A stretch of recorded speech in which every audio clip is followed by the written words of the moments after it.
Por esta razón, habían ido a Roma para solicitar el perdón del Papa y su nueva entrada en el seno de la cristiandad. Obtuvieron el perdón, pero en penitencia, se veían obligados a vagar errantes durante 7 años, de los cuales habían pasado ya 5 cuando entraron en París en el año 1427. Sin duda alguna, el siglo XV fue para los gitanos su mejor momento en Europa, excepto para aquellos que se encontraban en Valaquia y Moldavia. Muchas veces eran recibidos como condes y duques, y en todas las circunstancias como hombres libres. En muchos casos, les fue concedido el privilegio de administrar por sí mismos su propia justicia entre su gente. En Europa Central, los campesinos les trataron como peregrinos, y hay documentos en los que se describe cómo ofrecían regalos y donativos a los gitanos, y les prestaban sus campos, para que pudieran acampar. En Inglaterra, Walter Starkie en 1953, indica que antes de los años 30 del siglo XVI, los gitanos habían conseguido una situación tan ventajosa, que algunos gorgios, o no gitanos, los hoy llamados quinquilleros, intentaron, y algunos consiguieron, hacerse gitanos. Entre otras cosas, existen documentos en Inglaterra por los que se faculta a los gitanos a participar en las cortes de justicia, en un número correspondiente al 50% en todos aquellos casos en los que de alguna manera podía estar implicado un gitano.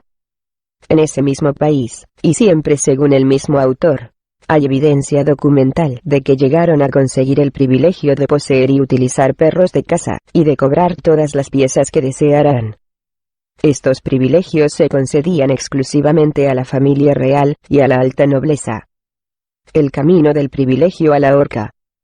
Sin embargo, quizá debido en parte a su desinterés por implicarse en la vida de los países en los que se encontraban, como a su falta de productividad, y la reputación que se fueron ganando como hechiceros, los gitanos fueron poco a poco siendo privados de sus privilegios. Comienza a aparecer documentos desde los principios del siglo XVI en adelante, referente a robos cometidos por los gitanos, y a su persistencia en practicar hechicerías tales como el decir la buenaventura, y otros medios mágicos de ganar dinero que no estaban en concordancia con la ética de los tiempos. Tanto esto como la asociación de los gitanos a otras gentes errantes, como mendigos y bandoleros, y lo distinto de sus costumbres y modo de vida, dio pie a los primeros decretos y leyes contra ellos, con frecuencia expedidos por los mismos monarcas que en un principio les habían acogido de manera benévola. En el siglo XVI, los gitanos comienzan a ser perseguidos. En el año 1500, se les expulsa del Sacro Imperio a través de la Dieta de Augsburgo, al mismo tiempo que nos llegan de la aparición de los primeros gitanos en Rusia. Parece evidente que la Dieta no tuvo mucho éxito, ya que a lo largo de todo el siglo, vemos como las mismas órdenes tienen que ser repetidas y renovadas una y otra vez. Por último, durante la segunda mitad del siglo, el nuevo reglamento de la policía de Frankfurt incluía normas muy severas, encaminadas a expulsar a los gitanos más allá de las fronteras del imperio. Sin embargo, los gitanos parecieron ignorar las leyes y normas reglamentarias que se multiplicaban contra ellos. El campesinado todavía les ayudaba y acogía en muchos lugares, y era este un obstáculo que impedía, o por lo menos dificultaba el cumplimiento de las disposiciones de las autoridades. Así, a finales de siglo, en Polonia, la táctica cambia, de forma que en lugar de dirigir las órdenes contra los propios gitanos, se dirigieron severamente contra aquellos no gitanos que les prestaran su hospitalidad y ayuda. Para todos aquellos que no cumplieran con estos requerimientos, la pena era el exilio. Polonia, 1578. Durante este mismo periodo en Francia, la situación de los gitanos era muy similar. Empero, los decretos y leyes dictadas contra ellos fueron menos drásticos en un principio. Luis XII, en el año 1504, comenzó por tratar de establecer un control sobre los gitanos a base de restringir los créditos, regalos y privilegios, y dictando normas encaminadas a conseguir su permanente asentamiento en un lugar. Francisco I, en 1538, renovó estas mismas medidas, sin mayor éxito. Los gitanos no solamente seguían errando por toda Francia, sino que muchos de ellos habían elegido el propio París como su centro de actividades. Luis XIII, en el año 1539, se decidió a revolver la situación de una vez para siempre, y se ordenó a los gitanos que abandonaran París en el lapso de 2 horas, y Francia en un máximo de 2 meses. A pesar de todos los intentos, los gitanos seguían en Francia, y Carlos IX decide adoptar las más drásticas medidas contra ellos, las que durante aquellos tiempos, la segunda mitad del siglo XVI, se habían adoptado en distintos países europeos, incluso por el Papa Pío X. El rey de Francia en el 1560 se decreta su exilio forzoso del país. Inglaterra se tomó algo más de tiempo hasta llegar a decidir la expulsión de los gitanos, que habían llegado al país más tarde que a Francia, y que habían sido recibidos con un gran entusiasmo. Tan tarde como supone en este contexto europeo, el año 1505, está fechado un documento en Accounts of the Lord Treasury of Scotland, crónica del Lord Tesorero Mayor de Escocia, que hace referencia al pago de un número considerable de libras a los gitanos y a su Lord Antoni Gagino de Egipto Menor, por mandato del rey Jaime IV por aquellos tiempos. Dowey, 1970. Pero en Inglaterra, algunos años más tarde, en 1530, se comienza a recortar los privilegios de los que hasta aquel momento venían disfrutando los gitanos. La composición de aquellas cortes de justicia especialmente formadas para los juicios en los que estaban implicados los gitanos, desaparecieron y comenzaron a estar sujetos a las mismas leyes que el resto de los súbditos, mientras que una nueva ley prohibía la admisión de más gitanos de los que ya habían en Inglaterra. Sin embargo, en 1531, Enrique VIII ordena su persecución, y los gitanos que estaban en el país se vieron, en teoría, obligados a salir. La reina María finalmente declaró en 1554 a los egipcians fuera de la ley a causa de las viejas prácticas demoníacas a las que acostumbraban. Isabel I, en 1562, consideró el tipo de vida de los gitanos como un delito criminal. La reina tenía que enfrentarse también con otro problema, el de los gorgios, o no gitanos, que se habían asociado a los gitanos en la vida errante. De esta forma, la reina añadió que no solamente los gitanos, sino aquellos que compartían su conducta, deberán sufrir la pena de muerte. Dowey, 1970.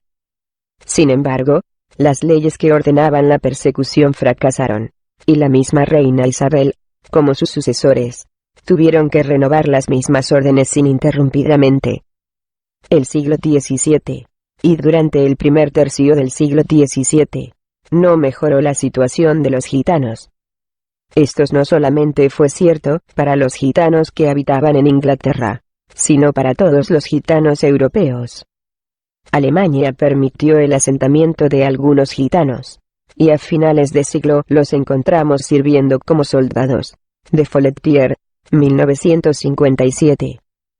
Pero la proporción era muy reducida, y el problema de los gitanos continuaba en pie, conduciendo a medidas severas, como, por ejemplo, la ley local de Aachen, que prescribía la muerte de todos los gitanos que entraran en la localidad, independientemente de otras condiciones, modo de vida, o cualquier otra diferenciación que pudiera haber. Bloch, traducción al inglés, 1938. Suiza, Holanda, Milán, Inglaterra y Francia siguieron unas líneas de acción similares. A finales del siglo XVII, Luis XIV ordenaba que los gitanos fueran enviados a galeras. Este documento presenta un aspecto importante que no solamente se encuentra en aquel país, sino también en España y en Inglaterra. Afirma que ha resultado imposible expulsar totalmente a estos ladrones, a causa de la protección que han recibido constantemente, y que todavía reciben diariamente, de la nobleza, y de quienes están encargados de administrar la justicia, que les dan refugio en sus casas y castillos. Clevert, 1967. Hacia una vida sedentaria. Hubo una reina a principios del siglo XVII que cambió de política. Fue María Teresa de Hungría la primera en tomar una nueva iniciativa, aunque de hecho, su línea política para con los gitanos no se siguió en otros países hasta el siglo XVIII. En 1619, derogó las medidas tomadas por sus antecesores contra los gitanos, y dictó órdenes encaminadas a que fueran tratados de la misma manera que cualquier otra persona del país. Pero los gitanos, por su parte, tendrían que asentarse de una vez, ayudados por todo tipo de facilidades que les permitiera convertirse en agricultores, y cultivar su propia tierra. Las órdenes de María Teresa tuvieron influjo sobre medidas similares adoptadas durante el siglo XVIII en España y Francia. Starkie, 1953. Pero de hecho, los historiadores insisten en que su buena voluntad en relación a los gitanos no tuvo como fruto, ni mucho menos, el que ella esperaba. Muy pocos gitanos se asentaron a raíz de aquellas medidas y su tipo de vida errante, vestimenta peculiar, lengua y costumbres propias, todavía se mantuvieron durante muchos años. Aún más, reafirmados y tranquilizados por las nuevas medidas más humanitarias, se produjo una revitalización de la vida errante en los países del este europeo, durante la primera parte del siglo XIX, Dowey, 1970. En Hungría, los gitanos no iniciaron su asentamiento masivo hasta comienzos de la Segunda Guerra Mundial, habiéndoles dejado el gobierno elegir entre abandonar el país o vivir asentados permanentemente. Dowey, 1970. Después de la liberación de los esclavos en Rumania a mediados del siglo XIX, los gitanos se asentaron en su mayoría, viviendo junto en aldeas casi exclusivamente habitadas por ellos. Pero algunos otros prefirieron continuar su modo de vida tradicional. El gobierno rumano no lo prohíbe, pero toma ciertas medidas encaminadas a inducir a los gitanos a la adopción de una forma de vida sedentaria, tales como la prohibición del chalaneo y la obligación de enviar a sus hijos a la escuela. Entre otros países del este de Europa, la situación aparece similar. En Yugoslavia ha habido un asentamiento masivo de gitanos, hasta el punto de haber tenido que construir una ciudad entera para albergar a la población gitana, aunque algunos no gitanos viven también allí en minoría. La población total es de 23.000 habitantes. Muchos gitanos se han adaptado íntegramente al sistema yugoslavo, e incluso podemos encontrar diputados gitanos en el Parlamento de Macedonia. Bulgaria, a diferencia de Rumania, además de obligar a los niños gitanos a permanecer en las escuelas hasta los 15 años, obligan también a los gitanos en general a tener un trabajo regular. Dowey, 1970. Alemania, Austria, Holanda y Bélgica, se dice que solo tiene en la actualidad una décima parte de la población gitana estimada antes de la Guerra Mundial. Las últimas persecuciones legisladas sufridas por los gitanos fueron las que llevaron a cabo los nazis. Ferrer, 1965. Se ha exagerado mucho las cifras dadas por diferentes autores sobre el número de gitanos exterminados en sus campos de concentración. Pero sí es cierto que aproximadamente 200.000 gitanos, o bien fueron conducidos a las cámaras de gas o murieron mientras permanecían en los campos de concentración. Rudolfo, en Komandatin Auschwitz 1958, declara que 16.000 gitanos en total murieron solamente en el campo de concentración de Auschwitz. Y otros 11 campos de concentración fueron construidos exclusivamente para albergar a gitanos durante el periodo nazi. Deckenrick y Jepson dice que perecieron 250.000 de gitanos.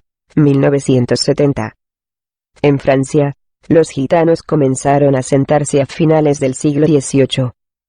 Luis XV abrió un nuevo camino en la historia de los gitanos franceses en 1740, al permitirles no solamente permanecer dentro de los dominios del reino, sino también enrolarse en cualquier tipo de trabajo, tanto en el trabajo agrícola como en aquellos oficios de los que sean capaces.